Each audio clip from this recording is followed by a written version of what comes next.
Willow Creek, Tennessee, nestled in the rolling hills of Putnam County, shimmered under a blanket of December frost on Christmas Eve, 2024. The town square, a patchwork of cobblestone and weathered benches, pulsed with the heartbeat of the annual Willow Creek Christmas Fair, a tradition dating back to the Great Depression, when folks traded homemade goods to survive the lean winters. Strands of twinkle lights crisscrossed the bare oak branches, casting a golden glow over booths brimming with mason jars of sorghum syrup, hand-stitched quilts, and pecan pies fresh from ovens seasoned by generations. The air carried the smoky tang of hickory from a barbecue pit, the twang of a bluegrass band sawing through "O Come, All Ye Faithful," and the chatter of townsfolk bundled in Carhartt jackets and flannel scarves, their breath fogging in the 30-degree chill. Kids darted through the crowd, clutching candied apples, while old-timers swapped tales of snowstorms passed over styrofoam cups of cider spiked with cinnamon. For Willow Creek, it was a night of communal warmth, a defiant stand against the quiet despair of rural decline. For Callie Monroe, 32, it was a night teetering on the edge of ruin. She stood behind her booth, a wobbly card table, draped with a faded red checkered cloth. She'd fished from her mama's hope chest her hands raw, and cracked from kneading dough all week. 6 pecan pies sat before her, their crusts golden and fluted, their filling a sticky alchemy of molasses, brown sugar, and Georgia pecans toasted to a crunch. It was her mama's recipe, one Callie had memorized at 10 standing on a stool in their trailer's cramped kitchen, watching flour dust settle on the linoleum like snow. She'd baked them with the last $15 from her mason jar savings, a desperate bid to sell each for $20, $120 total, enough to pay the overdue electric bill and keep the lights on in her double-wide trailer through January. The shut-off notice, taped to her fridge since Thanksgiving, loomed like a guillotine. December 28th, 4 days away. Without power, the trailer already drafty with a roof that leaked into a bucket by the couch would be uninhabitable in the Tennessee winter. Callie hadn't always been this close to the edge. 6 months ago, she'd had a steady gig at the Putnam textile mill, threading looms for $14 an hour, enough to cover rent, gas for her daddy's rusting '89 Ford F-150, and a weekly coffee at Daisy's Diner. But the mill closed in June, bought out by a corporate chain that moved production to Bangladesh, leaving 200 workers, including Callie, scrambling. She'd picked up odd jobs since, cleaning houses for $10 a pop, hemming church dresses for widows, selling plasma twice a month for $50.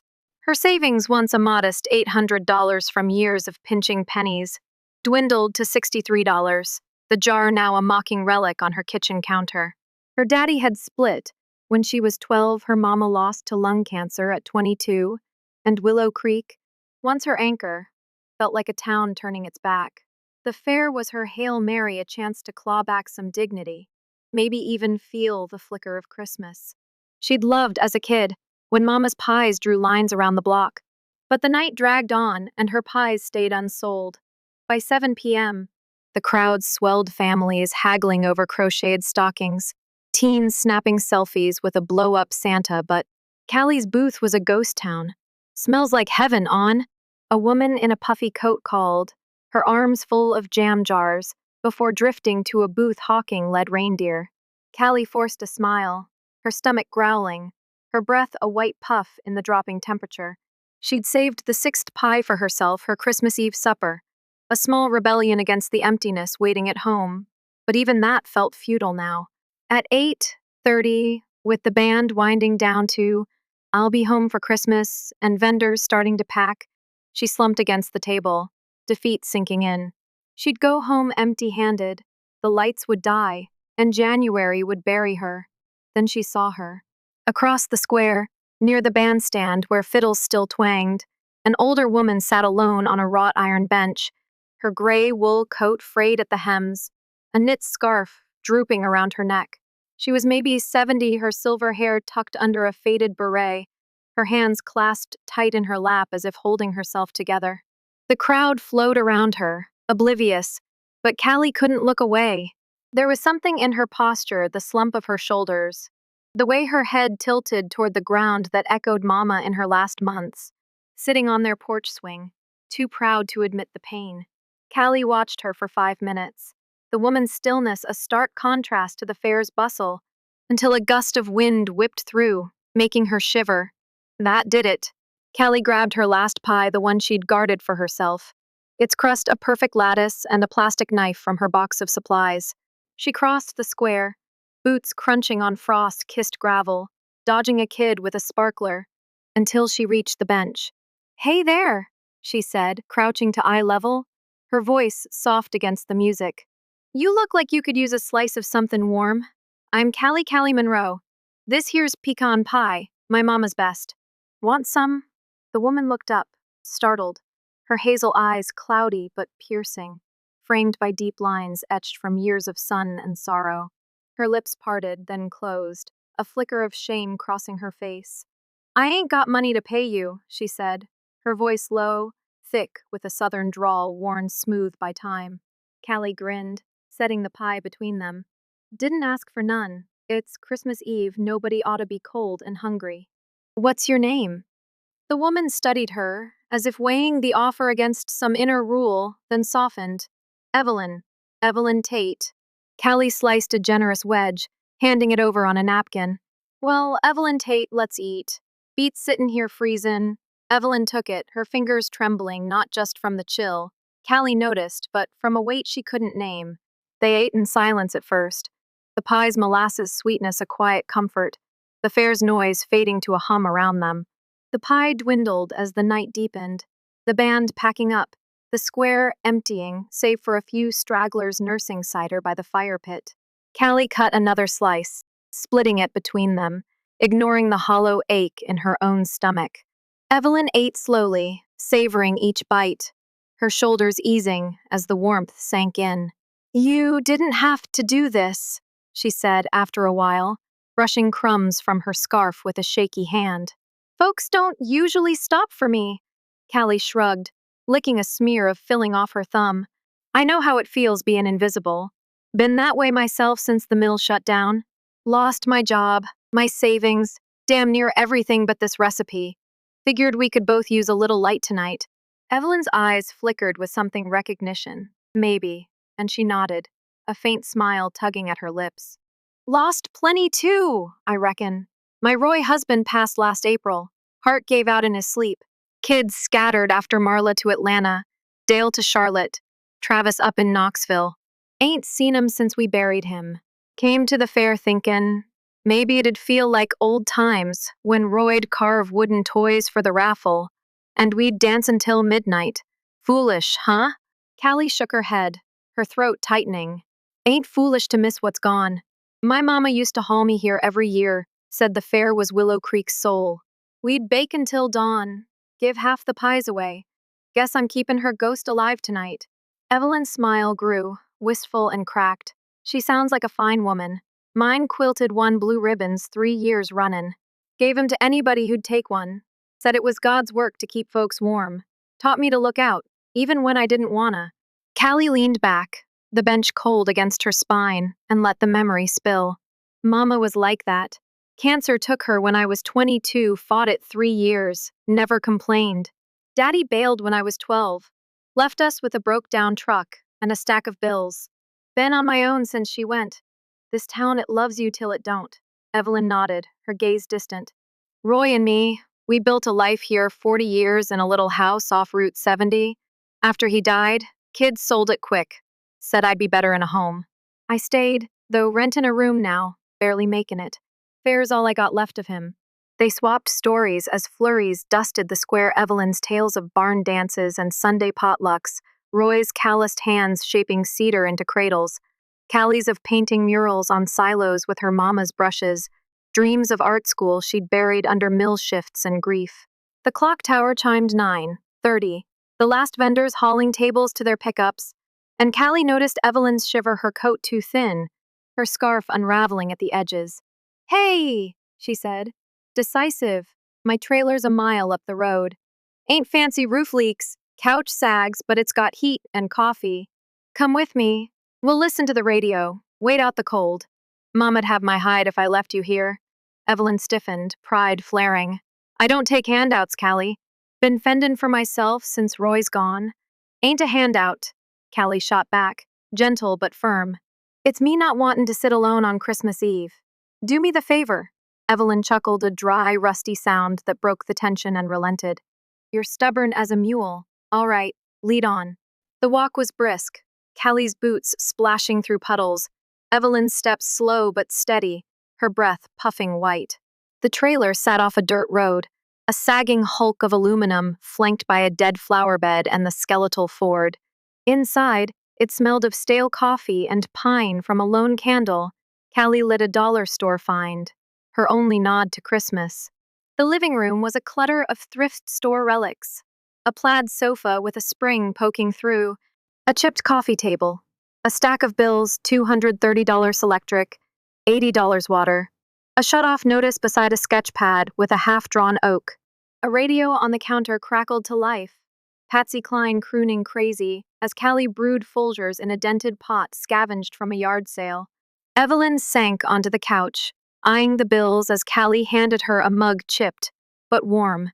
Hard times? She asked, her tones soft, not prying. Callie sighed, settling beside her. Hard year, more like. Mill closed in June, 150 jobs gone, mine included. Been cleanin' houses, sellin' plasma, anything to keep this place. Rent's 3 months late. Power's out Saturday if I don't pay. Baked those pies hoppin' to scrape by, gave the last one away instead.